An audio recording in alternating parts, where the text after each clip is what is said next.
Next movie, and it's Christopher Columbus, The Discovery, one of those bloated international movie productions with a big-name cast in small-time roles, and a glamorous new face named George Coraface as Columbus. Here Columbus makes his pitch to the Spanish king, Tom Selleck, looking quite silly, and Queen Rachel Ward looking very gaunt for some reason. Marlon Brando does not look gaunt as the Grand Inquisitor Torquemada in a walk-on role. Father Torquemada and I have discuss the new evidences you have found from the Old Testament, that our world is largely land, and therefore the ocean sea cannot be as great as our scholars presume. Of course, Columbus gets his commission to sail, and then the movie runs through every standard seagoing movie cliche, including the false sighting of land. It's a cloud! It's just a cloud. And the threats of mutiny. Portuguese. Are you alone, or are there others? Once on land, Columbus claims it for Spain and the glory for himself. We have landed in the Indies, my friend. My title is now Admiral of the Ocean Sea. This entire production is just too safe and homogenized. When the ships sail, it doesn't look majestic or all that dangerous. George Coraface as Columbus is so handsome, he seems more like an underwear model than a gutsy explorer. And Tom Selleck is truly silly as Ferdinand. Schoolboys may enjoy looking at all of the bare-breasted Indian women in the picture, but they won't learn much history from Christopher Columbus, the movie. Yeah, you know, it's the old technique in any of these movies that take place in some native island. You take the prettiest girl with the largest cup size, and you make her the queen's daughter and put her right in the front of every shot. Exactly. You know, Gene, were you any good at history in grade school? I'll get to my point.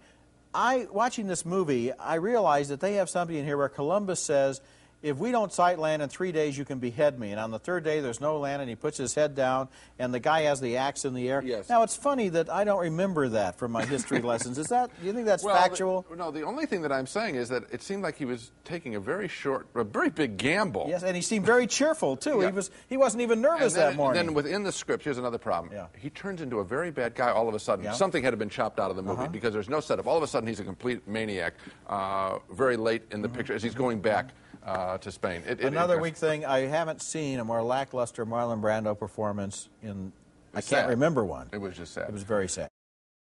A Brief History of Time is one of the best-selling books of recent years, an attempt by the famed British physicist Stephen Hawking to explain his theories of space, time, and the universe. It's been said that millions of people have bought the book and thousands have finished it. But now here is a documentary which combines Hawking's theories with a look at the scientist himself. Hawking was, we learned, a brilliant but undisciplined student until as a young man he contracted ALS, a progressive disease of the nervous system, and as it gradually took over his body, he retreated into his mind and into the cerebral world of quantum mechanics. Today, communicating with the world by a voice synthesizer hooked up to a computer, he is considered one of the most important thinking men of our time. In real time, the time in which we live, the universe has two possible destinies. It may continue to expand forever, or it may recollapse and come to an end at the Big Crunch. It would be rather like the Big Bang, but in reverse. The filmmaker Errol Morris uses a lot of graphic images to help make Hawking's theories kind of clear. What would happen, for example, if an imaginary astronaut were to fall into one of Hawking's black holes where gravity is so powerful that not even light can escape? The astronaut wouldn't notice anything special when his watch reached midnight and he crossed the event horizon into the black hole. Until, of course, he approached the singularity and was crushed into spaghetti. That's the same kind of graphic technique there that Errol Morris used in his previous film, The Thin Blue Line, a documentary about a very different subject, a killer on a Texas death row. This time, although he has made an interesting and sometimes moving film, I think he stayed more on the surface. A Brief History of Time supplies more or less the accepted public relations view of Hawking and his theories, and I wish it had gone a little deeper, asking Hawking to talk about what it's really like to range through all of time and space on the one hand, while being virtually powerless on the other.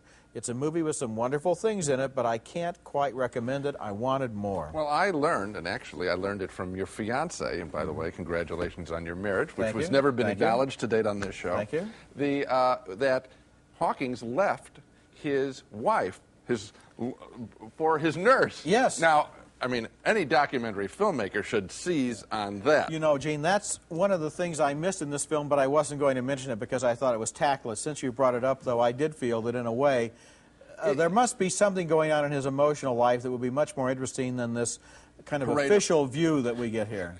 I think I'm going to recommend the picture because I like what it showed. I'm saying that what it doesn't show is natural for a documentary filmmaker and natural for a mind like Errol Morris's, who's done a marvelous series of films. I wonder if they told Morris there were certain things that were off base and couldn't be discussed. But you would also, even what you just raised, you don't have to go into that deep. You could still say, What's what is it it like like to sit in the chair? Yeah, what's what it do you like? He think about doesn't it? say. What do you miss? Yes. They don't. They treat him as just a brain in a jar, in effect, a wheelchair, rather than a person with a brain in a wheelchair.